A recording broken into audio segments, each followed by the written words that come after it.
12:22 po ang oras natin. Isang maliwanag na Tuesday sa iyo ka-vibes matapos ang ilang araw na maulan. Mukhang pinagbigyan naman na tayo. Pinagbigyan na tayo ni Haring Araw para makapaglaba, di ba?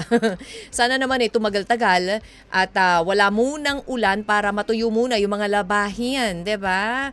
Oo, at para matuyo muna yung mga lugar na until now ay binabaha pa rin ha. Kung bakit ba naman kasi ang September talaga, buwan ng La Nina. If you remember, Undoy, 'di ba? Ang niregalo sa mga September babies like me ay nako, yung hindi makalabas to celebrate with your family and friends. Although mas okay na rin compared noong panahon ng pandemic dahil ang celebration ay online. Lahat naman siguro tayo naka-experience na mag-birthday sa bahay at walang bisita, lalo na kung nung kasagsagan mismo ng pandemic, 'di ba? Alam mo yung buhay mo ay nasa loob lang ng bahay at tanging socialization lang natin ay online. Patingin-tingin ka lang sa labas or pa-check-check ka lang online. Ganun na lang nangyari noon eh. Kaya nga nauso yung TikTok at dumami ang mga group chats, 'di ba? Nasubukan mo na rin bang magkaroon ng ganyan ka-vibes, magkaroon ng friends through online? Ayan, mga ka-chat sa GC nung panahon po ng pandemic, napakarami kung ano-ano nagsulputan na, 'di ba? Nagkaroon ka rin ba ng TikTok account, 'di ba? Kung doon hindi ka masyadong aktibo sa mga social media, ay naku, naging aktibo ka dahil nga wala ka naman choice eh. Wala kang choice but to go online dahil hindi nga pwede, 'di ba? Nung pandemic, o sumali ka rin ba sa mga group chats, 'di ba? Buti na lang talaga at may iba tayong pinagkakaabalahan nung pandemic maliban sa TV. Marami rin kasi ang nawalan ng trabaho, 'di ba? Pero ang speaking of GC, sa totoo lang, marami ring friendship ang nabubuo online. 'Di ba? Ang dami nga nagkarelasyon online eh. At ang dami rin na yung iba nga hindi lang basta nagkaroon ng relasyon, ikinasal pa online. Imagine that. At ang naging masaya doon, yung time na nagkita-kita na ng personal after nga ng pandemic, 'di ba? Yung mga members sa GC, nagkita-kita kayo, yung tinatawag natin na grand eyeball. Even before pa naman, 'di ba, na may mga text-text. Meron na mga ganyan mga clan-clan. Oo, at nabuhay nga yan noong pandemic, nagkaroon ulit ng mga GC. Alam mo yung excitement na sa wakas, after how many years, online lang kayo nagkakausap, nagkikita-kita, ngayon, may experience mo na yung pagkikita nyo ng personal. Ikaw ba ka-vibes na experience mo na ba yan? Nakipag-eyeball ka ba? Oh, may nakilala ka sa eyeball? Ay, mukhang meron eh. Oo, friends or acquaintances lang. Ikaw ba yung type na kahit online lang nakilala mo ay possible na ituring mo na siyang kaibigan? Or kailangan personal mo muna makilala? Alam mo naman 'di ba? Alam naman natin na even before ng pandemic, nagkalat na yung mga dating apps, 'di ba? Oh, may ano nga ba yung mga dating apps? I'm sure may isa ka na bisita na dating app. Ayan, mga naghahanap ng kamatch online, tapos magkakaroon ng eyeball. Naku pero dapat lang din very careful ka doon sa pakikipagkita mo. Huwag ka basta-basta nakikipagkita na kayong dalawa lang, no? Ayan yung mga lalo na din, until now naman, yung mga gusto makipagkita, may mga nakikilala online. Huwag kayo basta-basta nakikipagkita na kayo lang. Kailangan meron kayong kasama. Then eventually, magiging official na yung relasyon nyo, and possible rin ba yun sa friendship? Ayan kaya mo bang ituring na kaibigan ng isang tao kahit hindi pa kayo nakikita ng personal? Kasi nga 'di ba minsan kahit personal na kayo magkaibigan, may chance na may ma-discover ka sa kanya na hindi maganda. 'Di ba? Paano kung online lang kayo nagkakilala? Possible din kaya na lahat ng sinasabi niya ay totoo? Kasi 'di ba ang dami na nga ngayon mga poster na tinatawag. Kaya mo bang kumilatis ng tao kapag online lang nakakausap? Ikaw rin ba yung tao na kaibigan kaibigan lang at hindi pwedeng umabot sa relasyon? Marami rin kasing ganyan na friends na nagiging lovers, pero papaano kung ang isang kaibigan mo ay nagsabi sa'yo na gusto ka niya. Gusto ka niyang dalhin. Gusto niyang dalhin ang friendship niyo to the next level. Ay, buhay nga naman talaga, 'di ba? Parang weather lang. Hindi mo masisiguro kung araw o uulan. Kagaya ng kwento ng ating letter sender for today, hanggang sa puntong kailangan siyang magdesisyon kung saan nakasaalang-alang ang isang pagkakaibigan. Well, pakinggan nyo na po or pakinggan nyo later ang ating story na babasahin coming from Sari. Ang story po ni Sari, ang storya po ng pagkakaibigan mga may nakilala po dyan online. I'm pretty sure makaka-relate kayo sa ating story for today. Kaya ka-vibes, tutok lang po dito sa Love Me, Kathy G. Kasama niyo na naman po ako, ang gabay niyo sa Usaping Pag-ibig, Kathy G. All the way until 3 p.m. po tayo. Hello po sa lahat po ng mga nakatutok na po ngayon sa kanila mga radyo. And of course, sa lahat po ng mga nanonood sa atin sa Facebook Live. Samahan niyo ko ha. Walang bibitiw, ka-vibes. Tuloy lamang po ang tugtugan dito lang sa Love Me, Kathy G. 92.3 FM Radio Manila, your favorite music radio. Ka-vibes.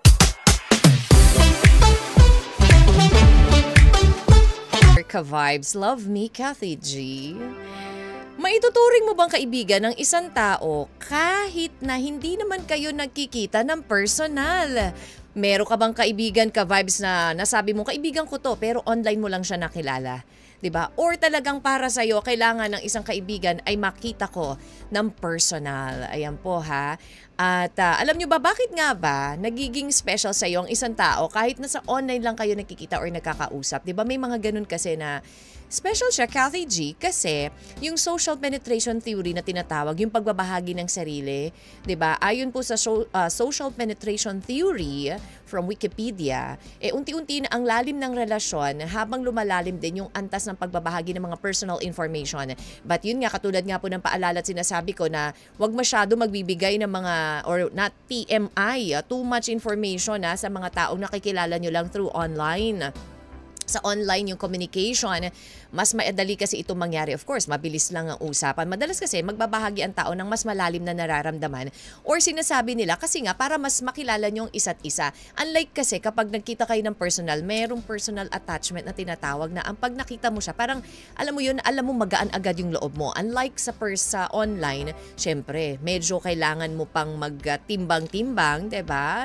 Papakiramdaman mo pa kung safe ba talaga na sabihin ng mga information about you to that person. Ayan. So, medyo meron pong, yun po yung isa sa reason kung bakit nagiging special. Diba nga, masyado nagiging open na. So, nalalaman nyo yung isa't isa. But anyways, ka-vibes, speaking of that, speaking of being friends online, abangan nyo na po ang ating letter.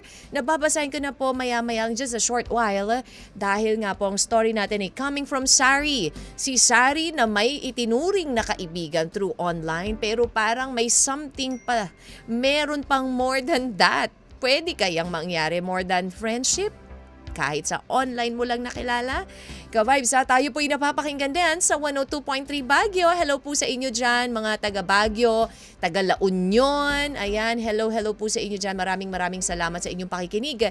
97.5 Jensan. Ayan, yung mga nakikinig po dyan. And of course, sa 102.3 Bacolod. Ayan, abangan nyo na po, ka-vibes, ang ating letter na babasahin for today. Hello Miss Sari Lerma, hello William Mortel, and hello Miss Altesa Sino Cruz, and sa lahat pa rin po ng mga nakatutok, ka-vibes, walang bibitiw ha. Diyan ka lang habang ikaw ay busy na nagmamaneho, habang ikaw dyan ay nag-iisip ng kung ano ba ang gagawin mo after mong makinig ng programa ko. Or kung ikaw dyan ay nagbabantay sa mga security guards, kina ate, kuya na mga nasa tindahan. Abang-abang lang. Wag kang mawala ng pag-asa. Meron at merong magandang mangyayari sa'yo. Diba? Smile ka lang dyan, ka-vibes. And of course, manatiling nakatutok dito sa 92.3 FM Radio Manila. Your favorite music radio, ka-vibes.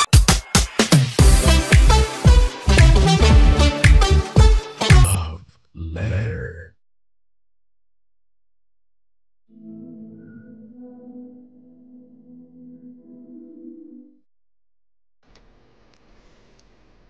This friendship story is from Sari. Dear Kathy G, magandang hapon at sa lahat ng mga solid ka-vibes ng 92.3 FM Radio Manila. Ako si Sari, 30 years old from Quezon City. Naisipan kong i-share na din ang kwento dahil may mga oras na nakaka-relate ako sa mga letter senders mo. Sisimulan ko ang aking kwento noong 2020, pandemic noon, kaya bawal lumabas. Ang libangan ko lahat, that time, katulad ng nakakarami, ay Facebook. Scroll lang hanggang may nakita akong isang FB group at naisipan kong sumali dito. Hindi nagtagal ay nakilala ako roon Itago na lang natin siya sa pangalang Lynn, single mom. Mabait si Lynn, Kathy, at higit sa lahat, nandyan palaging pag may problem man ako o wala. Hanggang ngayon, magkakaibigan pa rin kami. Dumating ang 2021, isinali ako ni Lynn sa isang group chat or GC kung tawagin. Naging close ko ang lahat ng members at isa na roon ay si Kuya Lance. Hindi na tunay na pangalan. Mabait siya, madaldal at nung time na yon may ka-live-in partner. For everyone's info, lahat kaming members sa GC ay never pang nagkita ng personal. Pwera lang kay Lynn dahil same lang kami ng lugar kaya madalas din kaming gumala. 3 years tumagal ang GC sa loob ng 3 taon, may nabuong friendship, Kathy. November 2024, napagkasunduan ng lahat ng members sa GC na magkaroon ng get-together, ng face-to-face encounter. Sa kasamaang palad, hindi ako pwede nung time na yon. Isa sa mga nangungulit sa akin na sumama ay si Kuya Lance. Pero sabi ko sa kanya, hindi talaga pwede. 1 month pagkatapos ng pagkikita ng mga GC members, nag-schedule ulit ng second get-together. Tamang-tama dahil yung araw na pinili nila, yun naman yung araw na pwede ako. Isa sa mga excited na makita ako ng personal ay si Kuya Lance. Dumating ang December 18, 2024, Kathy, ang petsa ng pagkikita. Habang hinihintay ako ng ibang members na dumating, nag-chat sa akin si Kuya Lance. Sinabi niya na hindi siya makakapunta dahil nagpa-check up siya sa doctor at sinabi sa kanya na may 3 months na lang siya para mabuhay. Yung excitement ko napalitan ng lungkot. Isa din kasi siya sa inaasahan kong darating at mamimit ko ng araw na yon. Sa loob ng 3 taon na magkakilala kami ni Kuya Lance sa GC, Kathy, alam ko may sakit siya pero hindi na niya idinetalye pa ito. Dumaan ang mga buwan mula January hanggang May 2025. Sa mga panahon na yan, panay post ni Kuya Lance na maglalaro ng ML kasama ang live-in partner niya. Hindi na kasi siya active sa GC namin dahil sa hindi pagkakaunawaan nila ng iba pang members. Noong June 2025, Kathy, biglang nag-chat sa akin si Kuya Lance. Gusto niya akong makausap nang tumawag siya. Sinabi niya sa akin na 1 month na lang silang or 1 month na silang split ng kanyang live-in partner for 4 years. Sinabi pa niya na naka-move on na siya. Kasabay nun, bigla niyang inamin na may gusto siya sa akin. Ang sabi pa niya, nagustuhan niya ako nang makita niya ako nang minsang magkaroon ng video call sa GC namin. Mula daw noon, hindi na raw ako naalis sa isip niya. Actually, Kathy, hindi ko alam kung paniniwalaan ko ba ang sinabi niya. Hindi ko rin alam kung ano ang sasabihin ko sa kanya. Basta ang una kong reaksyon ay gulat na gulat. Sinabi niya din sa akin na 3 years na niya itinago yung nararamdaman niya sa akin. Mula pa noong 2021, may gusto na siya. Pero may ka-live-in partner siya noon. Naisip ko baka ma-misinterpret niya na-misinterpret niya yung reaction ko noong December. Umiyak ako nung nalaman ko may 3 months na lang si Kuya Lance na mabubuhay, Kathy. May isang kasing member sa GC na naging friend niya at nakwento ang aking pag-iyak nang malaman ko ang kalagayan niya. Feeling siguro ni Kuya Lance may gusto ko sa kanya. Actually, sa tuwing may bad news, lalo na tungkol sa kalusugan, ay talagang very concerned ako at nagiging emotional. Kahit kapamilya man yan or kaibigan, ang sabi pa niya wag ko daw ikukwento sa iba naming friends sa GC, lalo na kay Lynn, kung ano man ang napag-usapan namin. Hanggang isang araw, inaya niya akong lumabas para magsine, Kathy. Pumayag naman ako.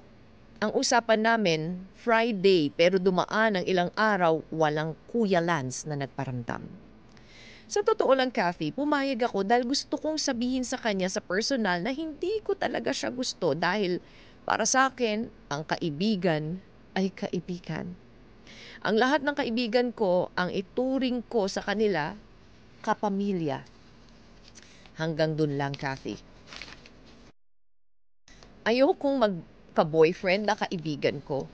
Gusto ko kasi kung hindi kilala ng friends ko at hindi rin pamilyar sa pamilya ko.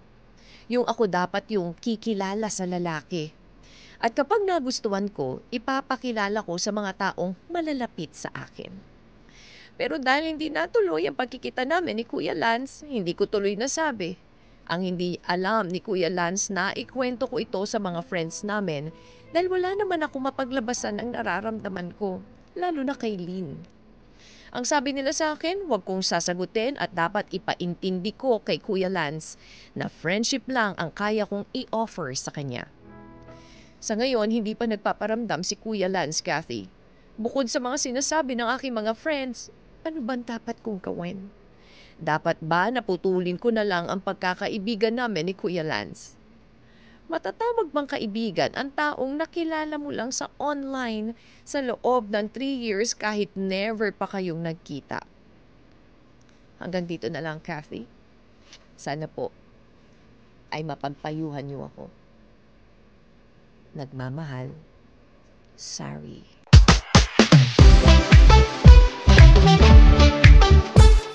Diyos. Kung hindi pwede, wag ipilit, diba? Yun lang naman yun eh.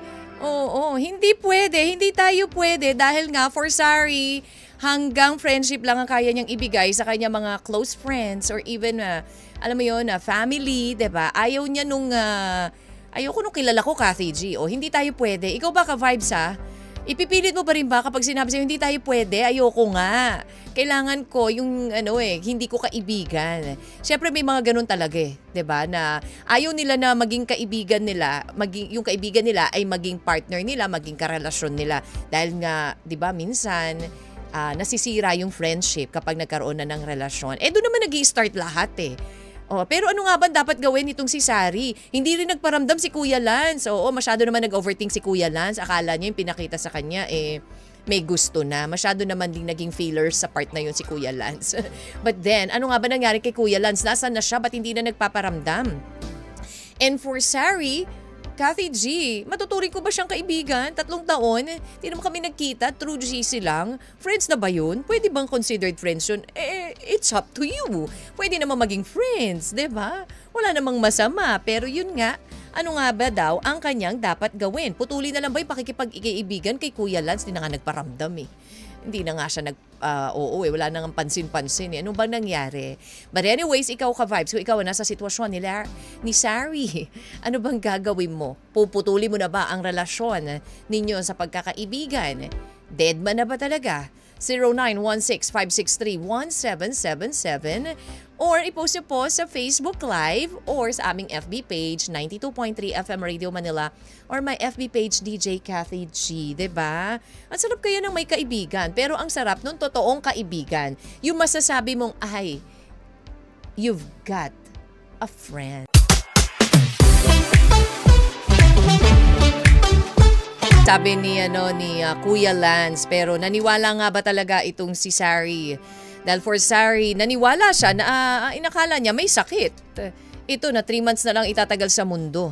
Ang ating pong letter sender na si Sari ay napasulat sa atin dahil ang kanyang katanungan, may tuturing bang kaibigan ng isang taong hindi naman mo na-meet in person or hindi mo kayo nagkita ng personal, masasabi mo ba totoo siyang kaibigan? Si Sari po ay nagkaroon ng kaibigan through group chat nung pandemic at isa nga po dyan si Kuya Lance. Si Kuya Lance naging kaklose sila pero hindi sila nagkita-kita. Nung time nagkaroon po ng eyeball, hindi nagkita, wala si Sari. During the time naman, the second eyeball, nung second na pagkikita, meet up, pwede naman si Sari, hindi naman pwede si Kuya Lance. Ay, ayaw pagtagpuin, hindi kayo pwede talaga. Oo, parang ayaw. Pero, nagpaparamdam itong si Kuya Lance sa kanya at sinasabi nga na baka pwede naman tayo. Pero for Sari, friendship ay friendship. Kapag friends, hindi po pwedeng maging lovers ang friends. Oo, kapamilya lang ang turing ko sa kanila, Kathy G. Ayoko ng kakilala ko. Gusto ko yung kikilalanin ko. Ngayon, hindi na nagparamdam si Kuya Lance. At ang tanong din ni Sari, ano ba gagawin ko? puputulin ko na ba ng tuluyan ang pakikipagkaibigan sa kanya? Alam nyo ba kung bakit nagiging special ang isang tao kahit sa online lang kayo nagkita at nag-uusap? Ang isa pa sa mga reason dyan is the self-expansion model na tinatawag, yung pagsasama ng iba sa sarili sa dito sa sinasabi dito, kapag malapit tayo sa ibang tao, unti-unti nating tinatanggap yung kanilang pananaw. So it means kapag kayo nag-uusap, regularly nag-uusap sa online, sharing yung mga karanasan nyo at kahit kanilang pagkakakilanlan bilang bahagi ng ating sarili. You tell, alam mo, yung mga information to each other. Kapag online kayo nag-uusap, may mga matinding emotion na connection na maaring maramdaman nyo na involve or bahagi ng isa't isa ang inyong mga buhay. Diba? Kung minsan parang nag-judge, uy, parang ako din, ganyan din ako. Diba? Yung gano'n na kahit nga hindi kayo nagkikita sa personal, pero online, you keep talking to each other, then ganun pa rin naman. And yung belongingness, diba? Yung pakiramdam mo na kasali ka, yung pakiramdam na kabilang ka dun sa group, yung connected ka. Diba? Yan. Nako, ang dami pa. Pero ito po ang mga payo't reaksyon para sa ating ka-vibes na si Sari. Sabi ni Jennifer Jimena, para kay Ate Sari, pati ba naman friendship ipagkakait mo?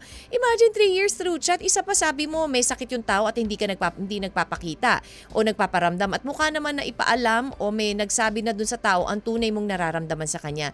Yaan mo na siya, wag mo nang hanapin. Kung mag-chat uli, mga musta as a friend na lang. GC or group chat. Jennifer Jimena po ng Malolos. Thank you, Jennifer Jimena. Hello dyan sa Malolos, Bulacan. And saying hello kay J.R. Rivera, Kathy G, pa-shoutout naman po yung mga kaibigan kong tutok na tutok makinig sa iyong programa habang nagmamaneho, habang nagdadrive. Kina Rex Cortez, hindi ba ito yung artista, Chos? Rex Cortez yun, oo. Rex Cortez at saka po kay Mario laging nakikinig sa'yo. Thank you so much. Again, ingat-ingat po sa pagmamaneho, wag init ulo. Lagi lang po tumingin sa kalsada at wag kung saan-saan, Daanin sa diplomasya kapag may mga pasaway sa kalsada. Oo, hingang malalim. Ganun lang yun para hindi kayo na kakaroon ng problema or hindi na i-involve sa mga road rage, ganyan. Gloria Kimishano, Villarta, Eduardo, para sa akin, hindi maituturing bilang kaibigan kung hindi pa kami personal na nagkikita. Ay, kasi hindi ko palandasin ng ugali. Ang toroy. Sorry.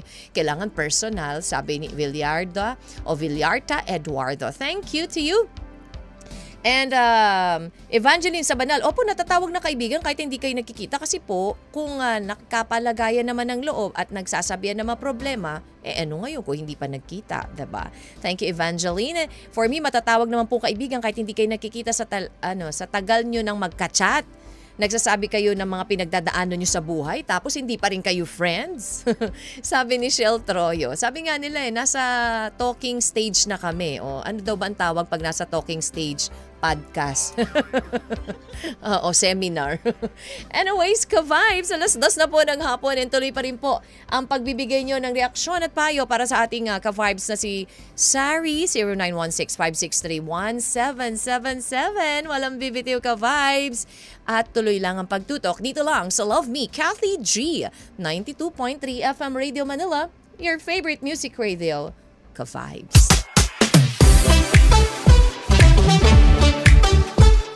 Yung friendship nila ni Kuya Lance. And for Kuya Lance, only hope niya ay pansinin siya nitong si Sari. Pero paano nga ba ang mangyayari? Itong si Sari ay gusto niya ng wakasan, put an end dun sa kanilang relasyon bilang magkaibigan ni Kuya Lance. And si Kuya Lance hindi na rin nagparamdam. Ano nga ba ang dapat niyang gawin? Again, ang story po para po dun sa mga late na nag-tune in, ang ating pong story na si Sari ay isinare ang kanyang story dahil siya po ay merong naging kaibigan sa GC noong pandemic at ang nangyari nga po, merong isang lalaki doon, si Kuya Lance, na nagparamdam sa kanya at nung nalaman na may sakit, nalaman ni Sari na may sakit itong si Kuya Lance, naiyak siya. Umiyak siya. Siyempre, ayaw naman niya ng alam mo yung masyadong malambot ang puso ni Sari pagdating po sa mga usaping may sakit, lalo na sa mga mahal niya sa buhay, kaibigan man or kapamilya. Ngayon, na-misinterpret po ito ni Kuya Lance at nagparamdam sa kanya. Pero ano nga ba ang gagawin niya? Ayaw naman ni Sari na maging karelasyon ang kanyang kaibigan. Jollibee Silaran says, Kathy G, advice ko sa'yo, Sari, for me, lang hindi mo masasabing kaibigan yan kung ang dating sa'yo, hindi kaibigan, kundi kaibigan. Imagine mo, merong kalibin, ka mo pero na fall sa'yo. Kalokohan, di ba? Ganyan kasi bagay yan ang kakasira sa GC, lalo na sa friendship na binuo nyo. Dapat may mga rules kayong sinusundan para maiwasan ang ganyang sitwasyon. I-direct mo na lang sa kanya ang totoo. Total, ninja move siya. Ilang beses na hindi nagpakita. Alam ko yan dahil marami akong GC na sinalian. Alam ko na mga galawan dyan, no? Ganyan kasi prangka kong tao. Once na may napansin akong hindi okay sa GC, ay naku, sasabihin ko talaga. O, ayan. Hello, thank you, Jollibee Silaran. This one is coming from Erwin Velasco. To answer the question, ang ating tanong, may tuturing bang kaibigan ng isang taong hindi naman kayo nagkita ng personal? And to answer the question, yes po. Friends na kami, di pa kami nagkikita because we already felt the bond and the connection using our internet connection. Pero mas solid pa rin yung nagkita-kita kayo ng personal. Look at Solid Catmac Official Group. Magkakaibigan na agad. Totoo naman. Hindi pa kami nagkikita-kita niya na. Kina Ante Wakyan, Fire Jezreel, Cassandra, J. Flores, and the rest of the gang. Kamusta na? For Sari, try to check on Kuya Lance kung kamusta na siya. Baka sinasabi niyang taning sa buhay niya, totoo na nga. Pwede rin. Kaya hindi siya active sa GC niyo kasi pinapriority na muna niya ang kanyang health. Pwede, diba? Sabi nga niya pero nag-ML hindi lang doon sa GC. Siguro ayaw niya lang ma-stress. Ayaw naman akong pansinin ni Sari Wag na nga lang. Thank you, Erwin Velasco. And of course, Solid Catmac Official Group. Thank you. At kamusta na kayo? Namimiss na namin kayo ni J-Mac. Ayan. Michael Padernal ng Pasay City, Iloilo. Hello to you. William Mortel, kung ako po kasi lahat tayo naging friends din online bago ang actual meetup mismo. At least magandang simula nyo bilang friends. Para kay Sari, naging friends na muna sila ni Lance despite di pa sila nakikita in person. Ayaw nga. Pinipilit nyo, ayaw nga nung tao. Chos. Hi, Kier Mondoyo. Kilalanin ng isa't isa, maging kaibigan, magkasundo kami. Ayan. And Lemon Labrador, Kathy G, hello to you. And Arlene Aspira sa Kitanya, good afternoon to you. Happy Tuesday also to Angela Redaha, dyan sa Malolos, Bulacan. Thank you, ka-vibes. Walang bibitiw ha sa pagbabalik natin ng ating final advice for you, Sari, and of course, sa mga paborito nyo pa rin tugtugin, awitin, ayan, dito lamang sa Love Me, Kathy G sa 92.3 FM Radio Manila, your favorite music radio. Vibes.